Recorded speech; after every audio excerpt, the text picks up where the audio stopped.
Hey,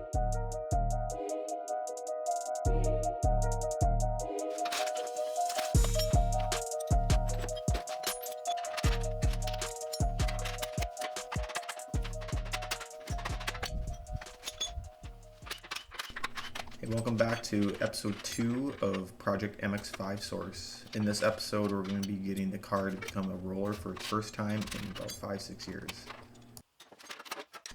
Here we're prepping our NB suspension for dismantle it so we can put some new bushings in and refinish everything. We chose to use the NB stuff for the improved geometry.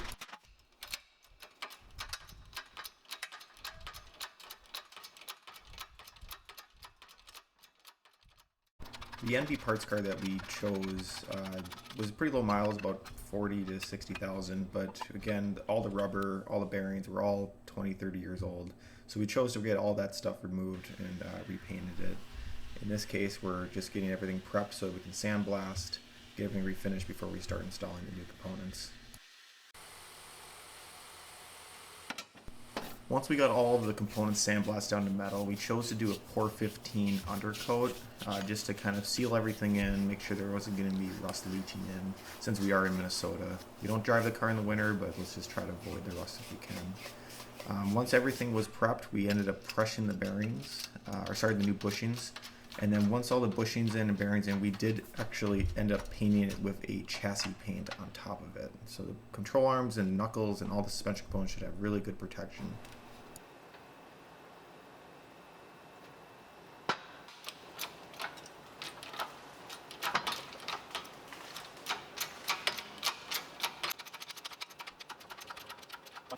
That's the only reason.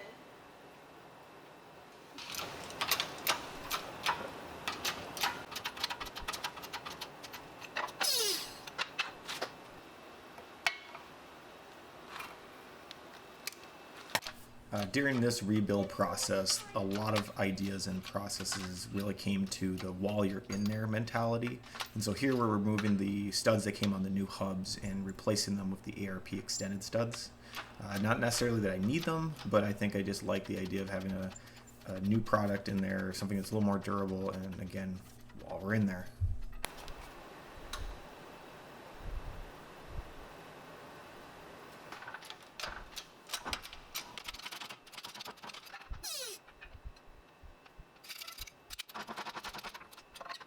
So next we're prepping our suspension system, and so what I decided to go with on this specific build in this phase was to use an NA system, mostly because the setup that I'm going to end up putting on this car I want to use possibly for another vehicle. I would have normally done an NB setup because of the rest of the components being NB. So here we're taking the NA springs from the parts car that we got and just getting them a good Pour 15 coating, and then we're pairing them with the Koni Active shocks. These are new to me, one of my first experiences, and so far been very impressed with them. The only downside is you can't run a lowering spring, but for this specific build, I'm totally fine with that. We're pairing it with new bump stops and bellows, as well as a new strut mount. So here's the one component that we actually kept as an NA component. The subframe doesn't change in terms of geometry. The only difference with it is the exhaust hangers. So that's why we chose to stick with the NA rear subframe.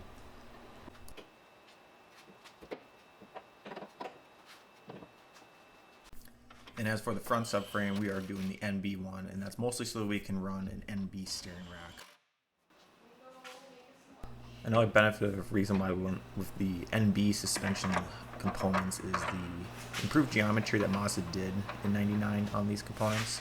The control arm design is a bit stronger, the sway bar tab is a little bit stronger, and also the track width is slightly wider. And so also the components are a little bit more available and usually in better condition as well.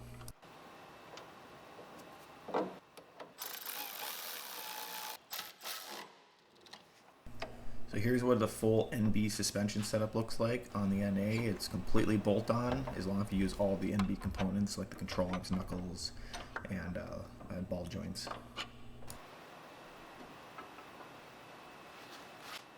Here I decided to stick with the Sport Brake dust shield, just so that in case I decide to do a large brake kit, I can still fit the rotor, but it's nice that these also still fit under the 14-inch wheels.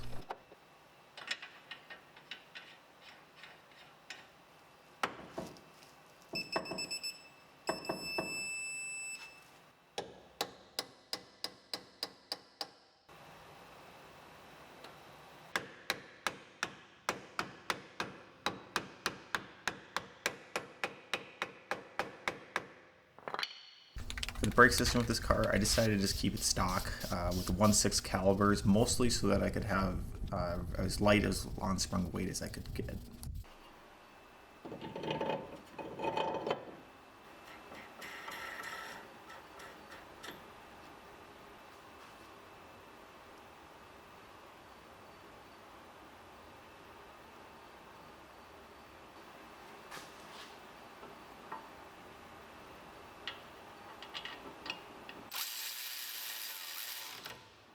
As mentioned before, the calibers are just the stock 1/6, but we did get some new remanufactured, which we painted. And then we're pairing it with some StopTech 308 pads, which is kind of their mid-grade street pad, which I like a lot because they're low dusting but have some better performance than just some basic ceramics or semi-metallics. And then we just pair them with some new bolts and hardware and everything so that everything's brand new. And then we put on some StopTech stainless steel brake lines as well. Here we're replacing the brake booster with a brand new one, as well as the master cylinder, which was a culprit for why we had such a bad rusty mess underneath from it leaking over the course of a few years.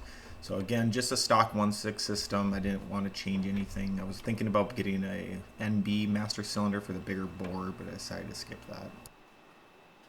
We resisted as much as we could to do any permanent or cutting or unbolting of original parts, but here's one that I decided to do, mostly because it was broken from a larger sway bar incident. So we decided to upgrade to the AWR reinforced sway bar brackets. They're extremely beefy, shouldn't give me any problems in the future, and these just bolt on essentially.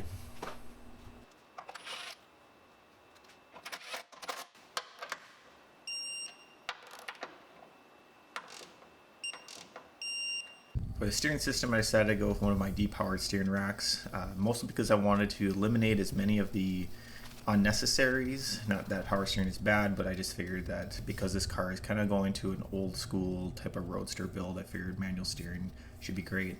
And so in this case, we're using one of the NB racks. We're upgrading the bushings to some Prothane polyurethane bushings on both sides.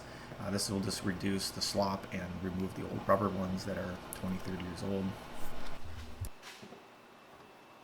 So the NB rack here you can see is being mounted to the NB subframe, of course, and then for it to run on an NA chassis, the U-joint there connected to is an NB one, which then actually bolts to the NA intermediate shaft. So this is a fully bolt-on using NB components to an NA chassis.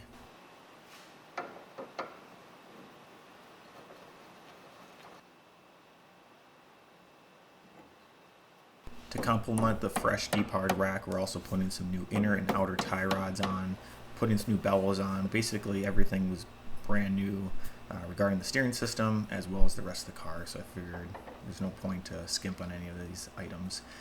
In terms of tie rods, I decided to just go with stock style. I was going to think about R package, but those are really only necessary if you're lowering the car. So we decided just to go with basically the OE style components. Wheels are a really difficult thing for me to decide on, so I ended up going with these, which are some base model Steelies that came on the NA Miata. The reason these wheels even exist, actually, is because the Daisy wheels that we all know, Enkei couldn't make enough of them, so they ended up having to do these with a base model package to get the car out fast enough. And they come with a cool chrome lip, a chrome center cap, and I decided to spasm up a little bit with some new paint, polish up the chrome, some new valve stems, and then also just make them look really nice.